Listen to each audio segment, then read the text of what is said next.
Hello everyone and welcome back to this game dev vlog. It's been a while because I was away on holiday, so as I said in the last video, I didn't have a lot of time to work on the project, although I did think a lot about it, especially how I think the game as a whole, and the way that I think it's going to turn out is it's going to be mainly focused on puzzles and enigmas, with a bigger underlying mystery about the whole island on which you start. I will implement some fighting, but this will not in any way be a fighting game. You won't have a lot of fancy abilities or fancy weapons, because I really don't want it to be a fighting game. What I did since I got back a few weeks ago was I modeled and textured my first kit. So let me show you that real quick. So I made this first village building kit, basically. It's pretty complete. I think I might add a few items, but I think I can create most of what I want with this. Let's see what it features. It's got a fountain. It's got a well, street lights, barrels. Of course, you're gonna have barrels. A box, some benches, and that's broken. Here you go. So yeah, a few props that I can scatter around the town, and with that I've got houses.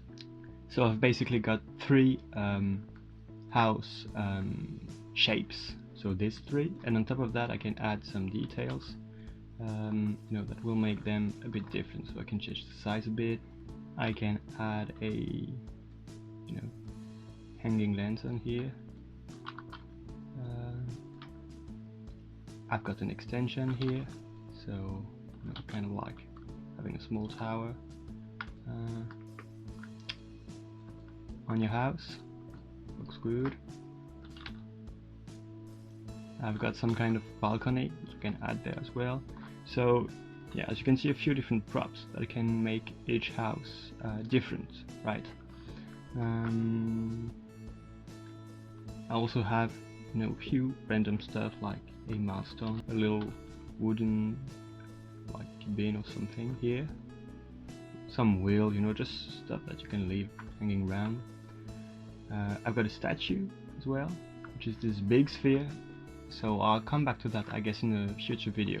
But this is related to the story of the game, where basically everyone worships some kind of weird sphere-like deity, right? That you can see in paintings and statues and basically different types of art creations. This, which doesn't look like much, but then suddenly it becomes a little sign. I'll have to add obviously what's on the sign, but I got some arrow signs as well, so not gonna take the time to put them here, but you get the idea. So that's what I modeled. I had to create shaders for the first time, so I used Shadergraph. This is my first shader. Why is it so complicated? I mean, it's not that complicated actually, but it seems a bit overkill since I texture everything beforehand. The reason for that is that I added the possibility to have moss on objects, that is added with shaders and not baked into the texture. The reason for that is that first, it is cool, as you can see, it's based on world position. Why would you want that? Well, let's say I have two statues next to each other. Let's make one a bit smaller.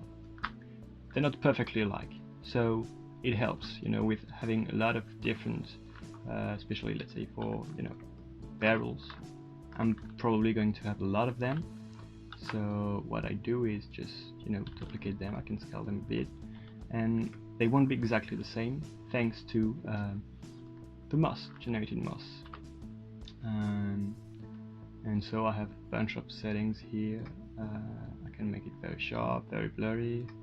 Got some normal map, yeah, some smoothness, and then you add detail to make it quite quite realistic.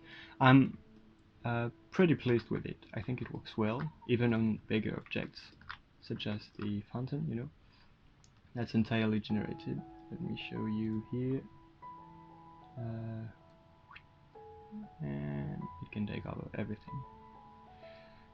So that was nice. I was really pleased with doing this. So, but the problem is with bigger meshes, such as the buildings, for example. The problem is that to have nice detail up close, you need like 8K or even bigger textures. So how could I do it? Well, I use tiling textures. So for example, this wall, which is pretty detailed even up close, only uses this tiling texture. Okay, but in order to make tiling textures look a bit more organic, I had to create another shader, which I call tiling or something. So what this takes as an input is your tiling textures, so diffuse, a normal map, and this custom mask that I created, which stores metallic data, the smoothness, some height map, as well as emission, if there's some. But I use different strategies to break up the tiling. First one is an overlay map, which is just a black and white map, which allows me to, let me show you more clearly, add another texture on top of the first one. And that means, and it's styled at a different rate. So you'll never have basically twice the same exact texture. No, I like to keep this quite subtle, just make it a bit darker, maybe give it a slight tint, and here you go, that's your overlay. And then I added some vertex painting. It adds some moss, basically, and the green says how much moss comes through, and you can just paint over your mesh as you wish, or delete it if you want to. And that allows to have tiling texture, but a unique map for every mesh, basically. Since I was using vertex painting, I thought I could use it for other things, not just moss, so I've also did some kind of, I called it dirt, but at the moment it doesn't look much like dirt. It's just, yeah, basically a bit darker. I can change the color here as well. And what I use this for is some kind of fake ambient occlusion, basically to underline the big how would you say, the big shapes of the mesh, and that gives it another layer of interest. And then lastly, in the red channel, I store some wetness map. I didn't use it so far, but I guess I might at some point. Oh, here you go, and yeah. So with the overlay map and the vertex painting, I can get some pretty nice tiling textures, even though it's just 1K map. Another thing that I did for the first time is I used trim sheets. So I created my first trim sheet here.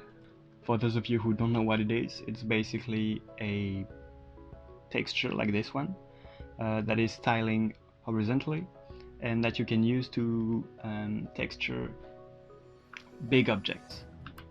For example, this well, if I wanted it to have a nice quality, I would have needed some, maybe 4K or even 8K texture if I wanted to really look at it up close.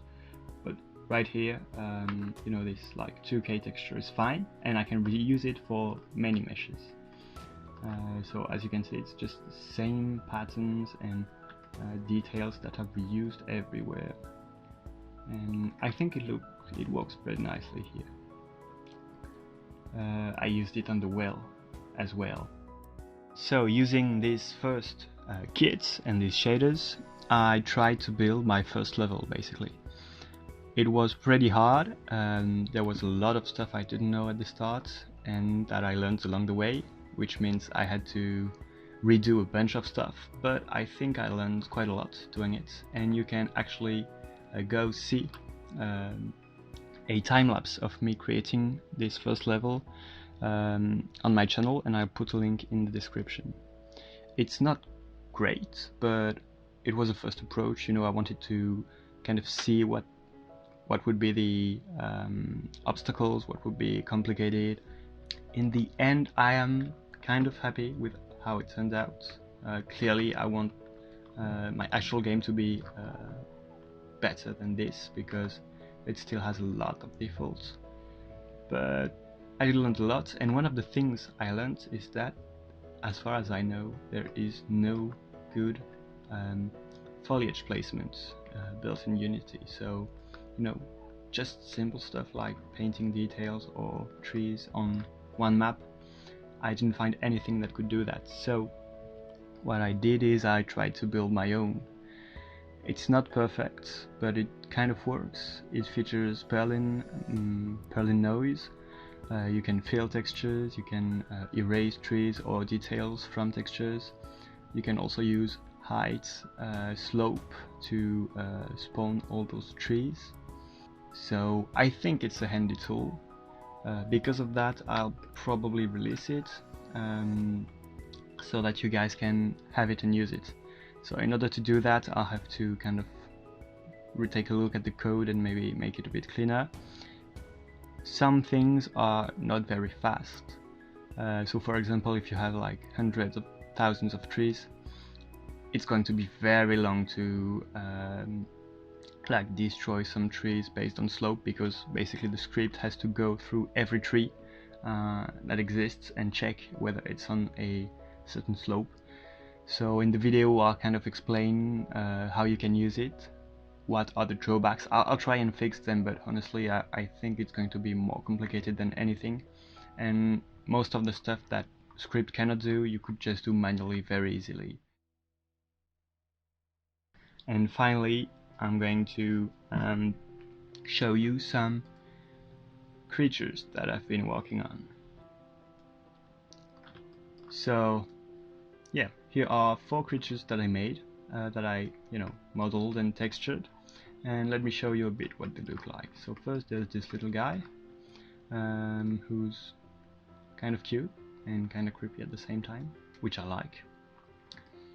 Then there's this big scary guy. I do have a bit of idea how they're gonna work as far as gameplay goes, but I won't say too much right now, and yeah, you'll just see later. So yeah, this one is kind of fun because he's got a dynamic eye. Yeah, I like him. He's scary, but he's also funny. Then there's this weird thing that is also dynamic, and yeah, and all of this is possible thanks to the Impossible Creations tail animator, which is honestly great. And finally some kind of jellyfish here, which I think looks pretty good as well. I will probably work a bit more on the textures and everything, but I think they're pretty nice already. And one last thing about them is they can all light up.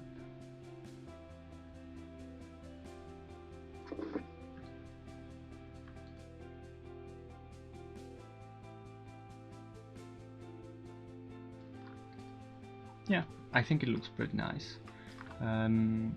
It's a bit different from what I've done so far in terms of style. It's a bit more scary and weird, but I think it might actually just mix pretty well with the more cartoony, and I mean it's cartoony, but with more fantasy, idealized style universe that I've created. We'll see about that very quickly, I guess. So that's about it for now. As you've seen, I've not touched coding for about 2 months. I think there is some stuff that I did at first that I'll have to rework a lot, but yeah, I don't want to do it, so for now I'll just create creatures and objects to start to create the world, actually, to build some kind of universe and make it interesting. So yeah, that's it for now. I'm going to keep on building this, and see you guys in the next video.